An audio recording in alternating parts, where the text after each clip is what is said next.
Guys, मेरा नाम है उत्कर्ष मल्होत्रा और आज की इस वीडियो में हम लोग बात करेंगे how to win friends and influence people के पार्ट सेकंड के 6th चैप्टर के बारे में। अभी मैंने इस चैप्टर के स्टार्टिंग के 3-4 पेजेस पढ़े हैं। इस वीडियो में मैं आपको ये बताऊंगा कि मैंने 3-4 पेजेस से क्या क्या अच्छी अच्छी चीज़ें निकाली हैं और वो आप कैसे अप्लाई कर सकते हो, ठीक है ना। मतलब उसमें क्या क्या फ़ायदा होगा। तो सबसे पहले तो इस बुक में जब स्टार्ट करोगे इस चैप्टर को, एक बहुत ही मज़ेदार स्टोरी है। वो स्टोरी है एक क्लर्क की। मैं अगर अपनी डेली लाइफ के एग्जाम्पल से बताऊँ तो मान लो आप बैंक में जाते हो, ओके। अब आप बैंक में जा रहे हो, बैंक में वो बंदा काम कर रहा है हर दिन हर साल वही काम। किसी को चेक काट के दो, किसी का आधार कार्ड सही कराओ, किसी की कोई प्रॉब्लम आ गई, किसी का चेक बाउंस हो गया। अब वो हर बार काम करो तो सब लोग या तो उसको लड़ाई करते हैं, बहुत कम लोग होते हैं जो उनको प्रेज करते हैं। अगर किसी होटल में गए तो अगर खाना बेकार बना हो तो हर कोई कहेगा भाई उसको बुला के लाओ, शेफ़ को बुला के लाओ, जो खाना बना रहा है उसको बुलाओ, सर्विस बेकार है वेटर को बुलाओ, ये सब। पर अगर अच्छा होता है तो कितने लोग कहते हैं? एक तो बहुत ही कम। तो अब ऐसे में अगर एक चीज़ आपको अच्छी लगी, आप उसकी तारीफ अगर कर दो सो उस बंदे का पूरा दिन बन जाता है।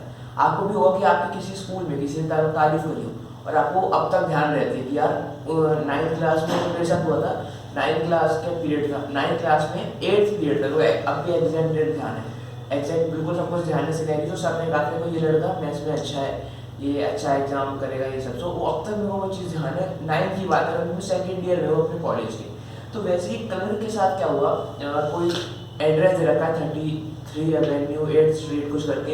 वहाँ पे डील कार्नेगी गए, उन्होंने ये बताया कि यार देखो वहाँ पे लाइन लगी हुई थी, ये लोग हर दिन सेम काम कर रहे थे, तो क्लर्क बड़ा परेशान दिख रहा था। तो मैंने क्या करा, खुद से पूछा कि ऐसा क्या है उसके अंदर जो मैं जेन्युइनली एडमायर कर सकता हूँ, जो मैं उसकी तारीफ कर सकता था। उन्होंने देखा कि उसके बाल बड़े अच्छे थे। उन्होंने उनके बालों के जब उनका नंबर आया तो उन्होंने कहा सर आपके ना बाल बड़े अच्छे लग रहे हैं, काश मेरे भी ऐसे होते। उसमें सिंपल लगा, उन्होंने I suddenly wish I had your hair. उस बंदे ने ऊपर देख के कहा, क्या कहा मैं आपको एज इट इज बुक में से पढ़ के बताता हूँ। ये मैंने अभी भी चैप्टर पढ़ा है तो मैं आपको तुरंत इसमें से देख के बता दूँ कि उस बंदे ने क्या कहा। जस्ट वेट अ सेक, कहाँ गया था here it is. I certainly wish I had your hair, जी उन्होंने कहा डेल कार्नेगी ने। अब देखो बंदे का रिप्लाई क्या था। He looked up half started मतलब होता है चौंक गया, मतलब शॉक हो गया, किसी ने मेरी तारीफ करी है, ठीक है ना। His face beaming with smiles, बहुत स्माइल कर रहा था। Well, it isn't good as it used to be. उसने कहा देखो पहले तो और अच्छे थे, अब इतने अच्छी नहीं। फिर डेल कार्नेगी कहते हैं उन्होंने थोड़ी बहुत उनसे बात करी। अब देखो उसके बाद यहाँ से डेल कार्नेगी कहते हैं कि I will bet that person went out to lunch walking on air. He went home that night and told his wife about it. I will bet he looked into the mirror and said, "It is a beautiful head of hair." मतलब एक छोटी सी line जो Dale Carnegie जी ने उनसे बोली, जो clerk काम कर रहे थे, वो पूरे दिन खुश रहेंगे, घर पे जाके अपनी वाइफ को बताएंगे उसी के बारे में, किसी ने मेरी तारीफ करी। और फिर ऐसे आईने में देख के लैपटॉप में मिरर में देख के अपने ऐसे बाल सही करके कहेंगे बताओ मेरे बाल कितनी अच्छी लग रही है, मतलब उनको बहुत अच्छा लगा। तो अब डेल कार्नेगी ने यही स्टोरी एक बार बता रहे थे एक अपनी इस क्लास में, क्योंकि वो पब्लिक स्पीकिंग के बिजनेस में थे। एक बंदे ने उनसे पूछा यार एक बात बताओ, इससे आपको क्या मिला। मैं भी पूछ रहा हूँ, मान लो तुमने किसी की तारीफ की तो उससे तुम्हें क्या मिला। पर अब देखो क्या मिला, मनी नहीं मिली, ठीक है ना, कुछ नहीं मिला, उसको आपका नाम तक याद नहीं रहेगा, लेकिन उसको वो चीज़ हमें आपको कुछ ध्यान नहीं रहेगा, पर उसको वो हमेशा ध्यान रहेगी। जैसे मेरे को ध्यान है, आपको याद भी होगा किसी ने स्कूल में आपकी तारीफ कर दी। जैसे कोई मेरा फ्रेंड है वो स्पोर्ट्स में बहुत अच्छा, तो उसको अब तक ध्यान है, सब मिलते हैं भाई मेरे उस टीचर ने ना स्पोर्ट्स में तारीफ करी थी इस क्लास में, मेरे को ध्यान है। ऐसी जब भी किसी की तारीफ करते हैं तो उसको हमेशा वो कोई ना कोई चीज़ ध्यान रह जाती है। तो वो क्या मिला, एक फीलिंग मिली कि मैंने उस बंदे के लिए कुछ अच्छा करा, कुछ सेल्फ हैप्पीनेस। वो पूरे दिन मेरी वजह से खुश है, बस मेरी एक लाइन बोलने की वजह से। तो उससे ज़्यादा मुझे क्या चाहिए। तुमने किसी को मान लो, जैसे हम कहते हैं ना बहुत स्ट्रेस है, अगर आपने किसी की तारीफ करी और वो पूरा दिन खुश रह रहा है, ठीक है ना, सिर्फ आपकी उस एक लाइन की वजह से, तो वो जो फीलिंग होती है बहुत ही प्राइसलेस होती है। उन्होंने यही कहा कि आपको इतना सेल्फिश नहीं बनना कि अच्छा मुझे क्या मिला उसकी तारीफ करके। एक्चुअल में देखो कि अगर आपने एक बार बस एक लाइन बोली है और वो बंदा पूरे दिन खुश रहा है, कितनी बड़ी चीज़ आपको मिलेगी। आप पूरे दिन उस बंदे को या उस मैन को खुश कर दिया। सो ये थी क्लर्क की स्टोरी। अब इसके अलावा एक और चीज़ उन्होंने बताई है कि ये जो एक सिंपल सा लॉ है जो उन्होंने अभी यहाँ फॉलो करा, वो ये है, always make the other person feel important. जो दूसरा पर्सन है उसको हमेशा आप इम्पोर्टेंट फील कराओ और सिंसियरली कराओ, ये नहीं कि झूठ बोलना है, सिंसियरली कराना है। तो इसके बहुत सारे रिसर्चेस भी हुई है, रिसर्चेस का डाटा है इसमें। जैसे एक थे जॉन ड्वेरी, वो क्या थे, वो एक अमेरिकन फिलोसोफर थे, और विलियम जेम्स। सो इन लोगों ने एक चीज़ डिस्कवर करी कि अप्रिशिएशन का डिज़ायर, मतलब कि हमें अप्रिशिएशन मिल जाए, हम किसी के लिए इंपॉर्टेंस हो, हमारी इंपॉर्टेंस ज़्यादा हो, ये जो डिज़ायर है ये सबसे डीपेस्ट डिज़ायर है ह्यूमन नेचर का। जब लोग गाड़ी लेते हैं कि भाई मेरे पास नहीं बड़ी गाड़ी है, क्यों है? क्योंकि और लोग देखें, अगर मान लो आप एक बड़ी कार ले रहे हो और उसके अलावा आपके अलावा उसको कोई देखने वाला नहीं है तो उसका कोई फायदा नहीं है।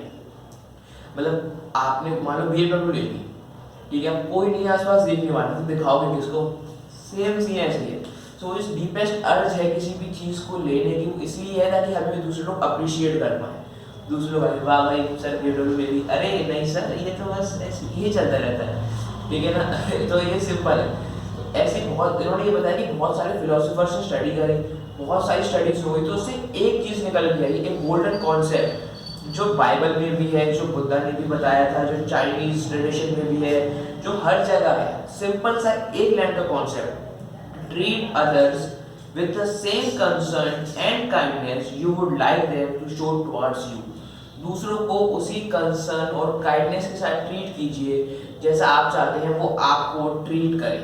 सिंपल। और बाइबल में इसमें ऐसा लिखा हुआ है, do unto others as you would have others do unto you. तो इसको मैंने थोड़ा सिंपल वे में अपनी नोटबुक में लिख लिया है, ठीक है ना।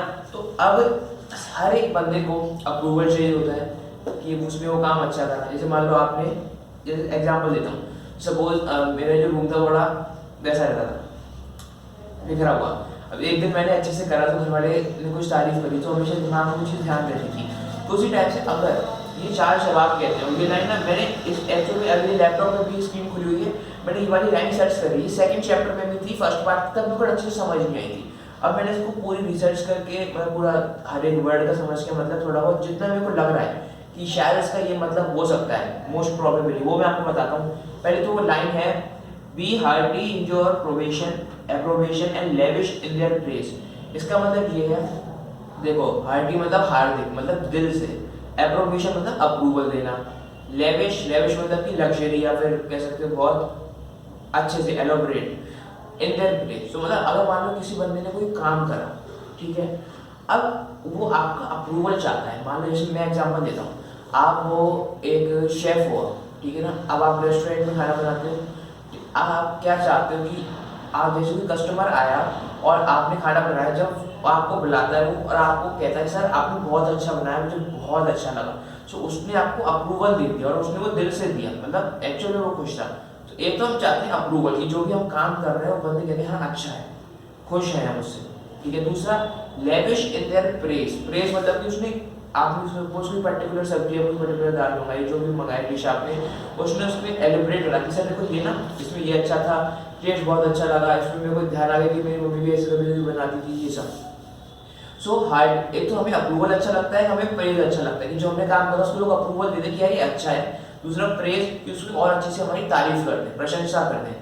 सो ये कहा था चार शबाब में, जो अब तक की सबसे गोल्डन रूल बताया गया है इस बुक में, hearty in their probation and lavish in their praise. उससे उस बंदे का दिल क्या, उसकी जिंदगी बन जाती है। तो इसमें देखो एग्जाम्पल है एक जॉन डी रॉकेफेलर का, ठीक है। जॉन डी रॉकेफेलर एक अमेरिका के बहुत बड़े बिजनेसमैन थे, उन्हीं के एक और पार्टनर थे, आई गेस उनका नाम क्या था, एक सेकेंड, उनका नाम दिमाग से निकल गया मेरे, एडवर्ड टी बेडफोर्ड, ठीक है। आप नेट पे भी पढ़ सकते हो, क्योरा पे एक आंसर है, ठीक है। एडवर्ड टी बेडफोर्ड, वो $1 बिलियन, ठीक है। और आज के ज़माने में देखो, मैं गूगल पे सर्च करके बताता हूँ, $1 बिलियन की क्या वैल्यू होगी, ठीक है। $1 बिलियन, $1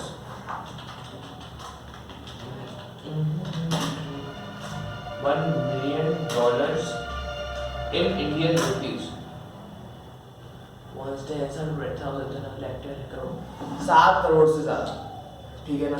सो इतने पैसे वो बंदा लॉस कर लिया, एक डील की वजह से वो पैसे डूब गए, कितने रुपए, 7 करोड़ से ज्यादा। तो अब तुम क्या करते? मैं उधर भाई मैं बहुत गुस्सा करता हूँ उस बंदे पे। जॉन डी रॉकेफेलर ने क्या करा पता है? उसने अब देखो इसी को मैं समझाता हूँ, hearty in their approbation and lavish in their praise.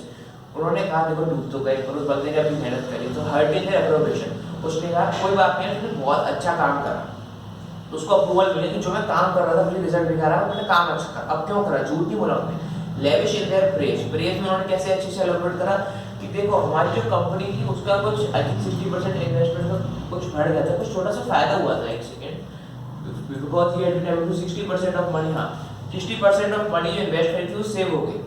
सो उन्होंने ये बताया कि चल यार इतनी तो तूने सेव कर ली ना, ये है अच्छा हो गया, हम हर बार थोड़ी ऊपर बढ़ेंगे, कभी कभी नीचे भी आते हैं। तो उनको इतना अच्छा लगा होगा कि भाई इतने करोड़ के बाद भी वो पूरी लाइफ के लिए इनके साथ काम करते रहे होंगे। सो ये मैंने स्टार्टिंग की कुछ चीज़ें पढ़ी थी इस बुक में, मैंने अराउंड लास्ट 10 पेज और बचे हैं इस चैप्टर के। अब इस पर मैं कल और परसों में वीडियो और बनाऊंगा, तो आप जहाँ भी इस वीडियो को देख रहे हो, पॉडकास्ट को, मेरी वॉइस को सुन रहे हो, सो अच्छा लगे तो thank you and bye bye, I will see you in the next video, thank you very much.